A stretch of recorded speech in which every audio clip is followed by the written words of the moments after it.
ஹெல்தியான பிரேக்ஃபாஸ்ட் குயிக்காக எப்படி செய்யலான்னு பார்க்கலாமா? அதுக்கு ஒரு கப்பில் பால் நல்லா காய்ச்சிக்கலாம்.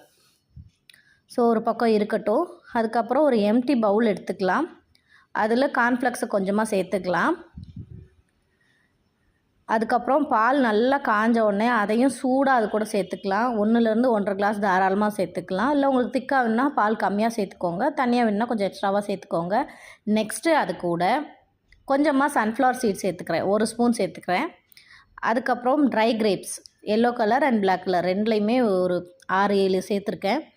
அதுக்கப்புறம் பம்கின் சீடு 1 ஸ்பூன் சேர்த்துருக்கேன். ஆளி விதை 1 ஸ்பூன் சேர்த்துருக்கேன்.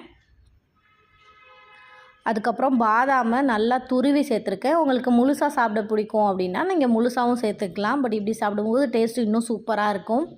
நெக்ஸ்ட்டு டேஸ்ட்டுக்காக ஒரு ஸ்வீட்னஸ்க்காக ஹனி சேர்த்துக்கிறேன். உங்களுக்கு வேண்டாம் அப்படின்னா நீங்கள் நாடு சர்க்கரை சேர்த்துக்கலாம். இல்லைனா ப்ரௌன் சுகர் சேர்த்துக்கலாம். உங்களோட ஆப்ஷன் தான். இல்லை டேட்ஸை கூட அரைச்சி சேர்த்துக்கலாம். இல்லை குழந்தைங்களுக்கு கொடுக்குறீங்க அப்படின்னா சாக்லேட் சிரப் மாதிரி ஏதாவது லைட்டாக சேர்த்துக்கலாம். எதையுமே அளவோடு சாப்பிடும்போது பிரச்சனை இல்லை. அளவுக்கு மீறி சாப்பிட்னா தான் அன்ஹெல்தி. ஸோ சூப்பரான டேஸ்டியான பிரேக்ஃபாஸ்ட் ரெடி ஆயிடுச்சு. நீங்களும் ட்ரை பண்ணி பார்த்துட்டு எப்படி இருக்குன்னு கமெண்ட்டில் சொல்லுங்கள்.